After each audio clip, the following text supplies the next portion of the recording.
News Hyderabad Bagh Lingampally minority గురుకుల పాఠశాలలో మరో విద్యార్థినికి ఫుడ్ పాయిజన్ జరిగింది. దీంతో అక్కడ ఫుడ్ పాయిజన్ బారిన పడిన విద్యార్థుల సంఖ్య 24కు చేరింది. అస్వస్థతకు గురైన విద్యార్థినిని పాఠశాల సిబ్బంది వెంటనే ఆసుపత్రికి తరలించారు. తెలంగాణలో నిన్న ఒక్క రోజులోనే పెద్ద సంఖ్యలో గురుకుల విద్యార్థులు ఫుడ్ పాయిజన్ కారణంగా అనారోగ్యానికి గురయ్యారు. మొత్తం 67 మంది విద్యార్థులు అస్వస్థతకు గురయ్యారు.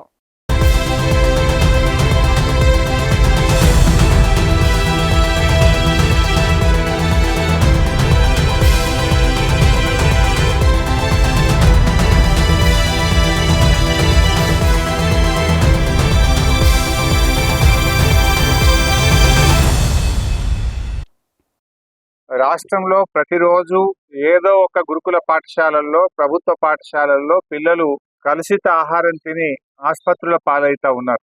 షామీర్పేటలో బీసీ గురుకుల పాఠశాల పిల్లలు మాకు అన్నంలో పురుగులు వస్తున్నాయి, మేము ఈ పురుగులన్నం తినలేమని గురుకుల పిల్లలు పోలీస్ స్టేషన్ కు పోయారు. షామీర్పేట బీసీ గురుకుల పిల్లలు మొన్న పోలీస్ స్టేషన్ కు పోయి ఈ పురుగులన్నం మాకద్దు అని చెప్పి రేవంత్ రెడ్డి ప్రభుత్వం మీద కంప్లైంట్ చేసినారు. మధ్యాహ్న భోజనంలో కలుషిత ఆహారం పెట్టడం వల్ల దాదాపు 43 మంది పిల్లలు కొండాపూర్ ప్రభుత్వ ఆసుపత్రిలో మంచాల మీద ఉన్నారు. మైనారిటీ గురుకుల పాఠశాల విద్యార్థులు కలుషిత ఆహారం తిని దాదాపు 90 మంది ఆసుపత్రుల పాలయ్యారు.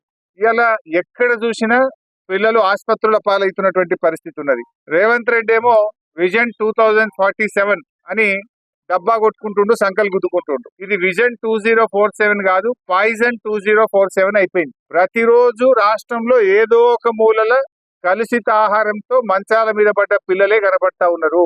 కొంతమందిని పరామర్శిస్తే మంచిగా అయినాక మరి ఏడికోతో బిడ్డ అంటే నేను పోను, హాస్టల్కి పోను ఇంటికే పోతా అంటారు పిల్లలు. నీదంతా హోర్డింగ్ల మీద రేజింగ్. గురుకుల పాఠశాల, ప్రభుత్వ పాఠశాల పిల్లలు ఆసుపత్రులలో బెడ్ల మీద ఫాలింగ్. నీ గవర్నమెంట్ గింతే ఉన్నది.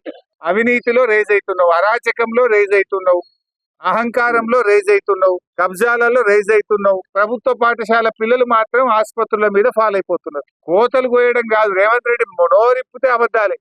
ఇక మాటలైతే కోటలు దుంకుతాయి. కోతలు కోసుడు కాదు రేవంత్ రెడ్డి,